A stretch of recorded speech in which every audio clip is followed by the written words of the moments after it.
반갑습니다. 도서울부동산TV의 서인철 대표입니다. 2025년 2월 월간 부동산 뉴스 시작하도록 하겠습니다.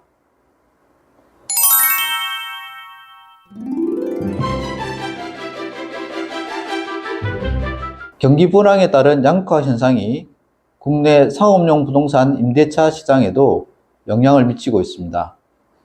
대기업들이 밀집한 서울 중심 업무지구의 오피스를 제외한 지방 오피스와 상가는 임대차 시장이 식으며 임대료와 투자 수익률 모두 감소한 것으로 나타났습니다.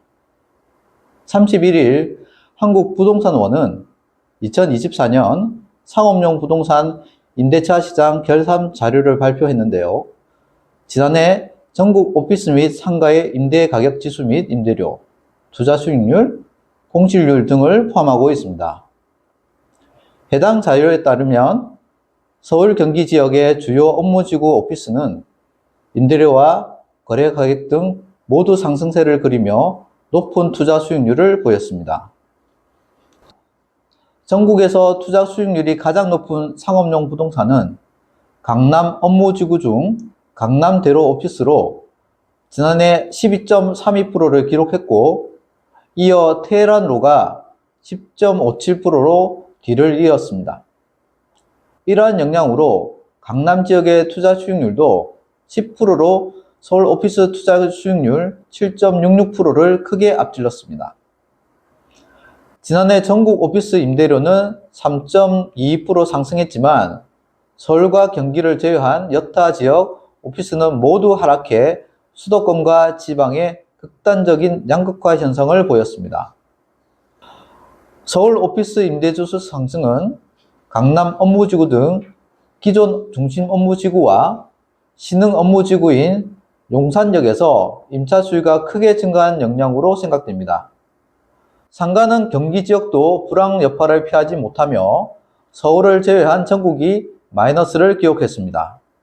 서울은 뚝섬, 용산역 등 소위 핫플 상권을 중심으로 유동인구와 매출이 증가함에 따라 중대형 상가 1.59% 상승 등 상가 임대지수가 상승했지만 경기를 포함한 전국 상가는 중대형, 소규모, 집합상가 구분 없이 모두 전년 대비 하락세를 보였습니다.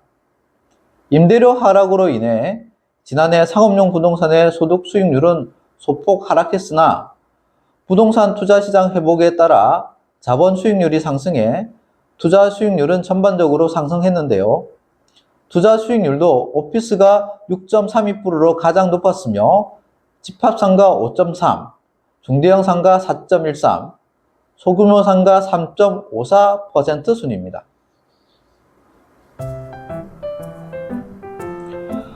(31일) 금융권에 따르면 부동산 PF 대출 비중이 높은 저축은행의 부실 우려가 확대되고 있습니다.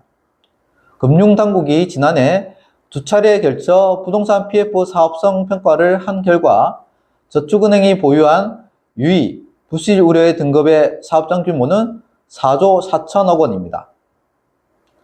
해당 등급에 해당하는 전체 여신 규모가 22조 9천억 원인 것을 감안하면 비중은 크지 않지만 저축은행은 중소건설사 참여, 소규모 사업장 비중이 높아 부실 위험이 높습니다.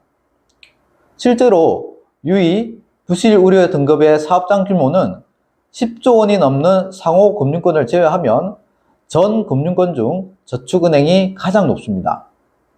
금융당국은 사업성이 부족한 곳에는 신디케이트론, 금융지주, 은행, 캠코펀드 등을 통해 자금을 지원하겠다고 밝혔는데요. 그러나 수년간 지속된 고금리로 인해 부실 사업장 정리, 재구조화는 미미한 수준입니다. 이런 와중에 작년 기준금리가 두 차례 인하됐지만 부실 사업장 정리는 금융권 전반에서 속도를 내지 못하고 있습니다. 정리가 완료된 사업장은 지난해 9월 말에서 10월 말 사이에 2배로 늘었지만 11월 말과 12월 말에는 절반 가까이 떨어졌습니다. 한국은행이 작년 10월과 11월 두 달 연속으로 기준금리를 인하함과 동시에 부실 사업장 정리 속도도 뚝 떨어진 것입니다. 이는 부동산 시장이 활성화되면 굳이 낮은 가격에 경공매하지 않아도 된다는 기대 심리가 반영된 탓입니다. 금리 인하로 대출 이자가 줄어들면 조달 부담이 감소하기 때문에 통상적으로 부동산 시장은 화랑을 띱니다. 따라서 표면적으로는 경공매에 참여하면서도 실질적인 거래는 진행하지 않는 버티기 전략이라는 지적도 나왔습니다. 당장 팔지 않아도 큰 손해가 없다는 것입니다. 이미 저축은행들은 손실에 대비해 충당금을 쌓았기 때문에 경공매 입찰가를 대출원금 대비 30% 정도로 낮춰도 건전성에는 무리가 없습니다. 이를 두고 금융당국은 저축은행의 경공매 속도가 부진한 상황이 지속된다면 현장 점검도 고려할 것이라며 실질적으로 매수자가 나타날 수 있는 수준으로 입찰가를 낮추라고 압박했습니다. 부실 채권을 정리해야 새로운 대출을 취급할 수 있어 자금 선순환이 가능하다는 계산입니다. 금융당국의 주문대로 자금 선순환을 이루려면 부실 사업장 정리가 속도를 내야 하는데요. 다만 최근 기준금리 동결에 이어 국내외 정세 불안으로 지금의 고금리 기조가 장기화될 것이라는 전망은 변수로 남습니다. 금리가 낮을 때보다 매수자가 나타나기 힘든 시기이기 때문입니다. 따라서 금융당국은 최근 정리, 재구조화 사업장을 추진하는 사업장 정보를 매수자가 알 수 있도록 한 정보 공개 플랫폼을 구축했는데요.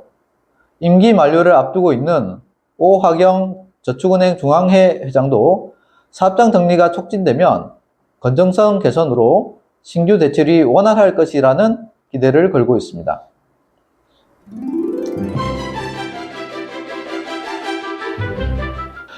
지난해 법원에 부동산 경매를 신청한 부동산 건수가 12만 건을 육박했습니다. 고금리와 경기 침체가 경매 물건 증가로 이어지면서 글로벌 금융 위기 이후 최대치를 기록했습니다. 29일 법원 경매 정보 통계 등에 따르면 지난해 경매를 신청한 신규 경매 물건 수는 총 11만 9,312건으로 전년 대비 18% 증가했습니다. 부동산 시장이 침체했던 2013년 기록을 넘어선 것으로 글로벌 금융위기로 경매 물건이 급증한 2009년 이후 15년 만에 가장 많은 수치입니다. 경매 신청 물건 수는 채권자들의 신규 경매 신청 데이터를 집계한 수치로 경매 진행 건수보다 최근 경기 상황을 더 정확하게 반영하는데요. 관계자의 말에 따르면 고금리와 경기 침체의 후폭풍이 시차를 두고 경매 시장에 영향을 주면서 지난해 경매 물건이 글로벌 경제 위기 수준에 버금갈 정도로 증가했다 설명했습니다. 실제 2021년 3분기부터 본격화한 금리 인상과 경기 침체 여파로 대출금을 갚지 못한 채무자가 늘기 시작하면서 2022년 77,459건이던 신규 경매 신청 건수는 2023년 10만 건을 넘었고 지난해 12만 건에 근접했습니다. 지난해 신규 경매 신청 건수는 1월 1만 건을 넘었고 8월 1만 1,426건으로 정점을 찍었으나 9월부터 9,000건대로 줄어들기 시작해 12월 8,989건으로 감소하는 등 하반기 들어 다소 진정된 모습을 보이고 있습니다. 다만 전문가들은 경매 신청 후 첫 입찰까지 평균 6에서 7개월이 소요되는 점을 고려할 때 입찰장에 나오는 경매 진행 물건 수는 올해 2, 3분기에 정점을 찍을 것으로 예상됐습니다.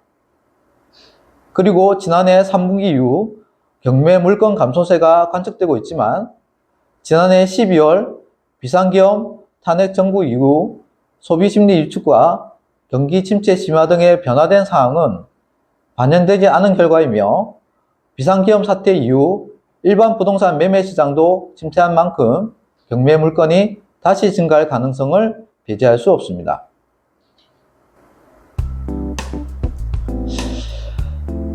부산 서면의 중심지인 NC백화점 서면점 자리에 주상복합아파트 건립계획이 최종 승인되었습니다.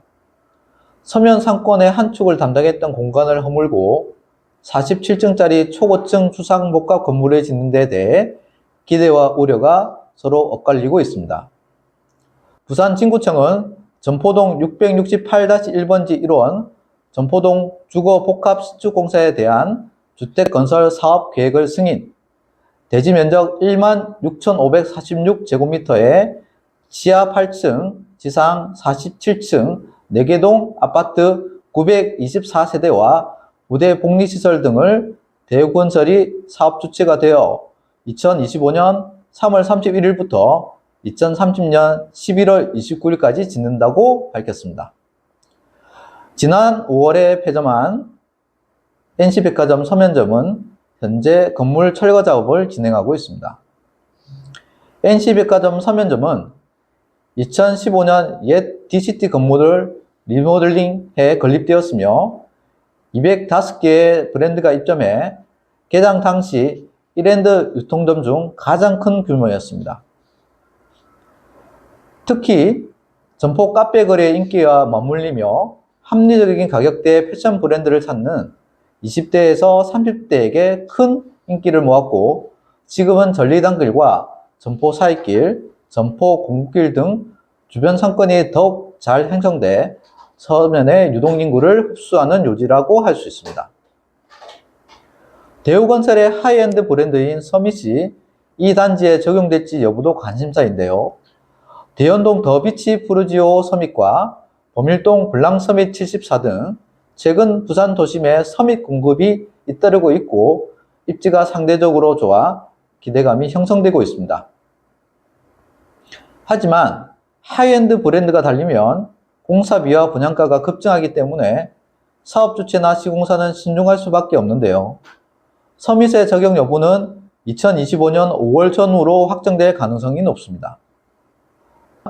부동산 업계는 기대감에 부푸는 표정이지만 인근 상가를 비롯한 유통업계에서는 우려 섞인 목소리도 나오고 있습니다. 그 이유는 지역 상권의 핵심에 위치했던 유통업체가 폐점하고 주거시설이 건립되는 사례가 최근 부산에서 속출하고 있기 때문입니다. 대우건설은 옛 메가마트 난천점 자리에 서밋을 적용해 평당 4,500만 원을 호가하는 최고급 아파트를 지을 예정이고 또한 홈플러스 연산동과 가야전 등도 업체가 문을 닫고 주상복합으로 개발이 추진 중입니다. 부산의 한 유통업계 관계자는 수백 명의 일자리를 책임지던 백화점이나 대형마트가 사라지고 주상복합이 들어선다면 땅 소유주에게는 이익이 될지 몰라도 지역 경제 전체로는 심각한 타격일 수밖에 없다며 백화점 인근 상권이 고사하지 않도록 지자체가 상생 방안을 잘 마련해 줬으면 좋겠다고 말했습니다. 벌써 2025년도 한 달이 지나갔습니다. 지난 몇 년간 고금리와 경기 불황으로 부동산 침체기가 장기화된 가운데 올해부터는 조금 달라지지 않을까 하는 기대감이 있었지만 한치 앞을 볼 수 없는 불안한 국내외 정세 속에 암울한 부동산 시장의 전문만 나오고 있습니다. 그럼에도 불구하고 도솔부동산TV는 구독자님들께서 조금이나 도움이 될 수 있는 정보와 뉴스로 준비하겠습니다. 많은 관심 부탁드리고 언제나 행복한 일들로만 가득하시길 바랍니다. 다음에도 또 다른 최신 정보로 찾아뵙겠습니다. 감사합니다.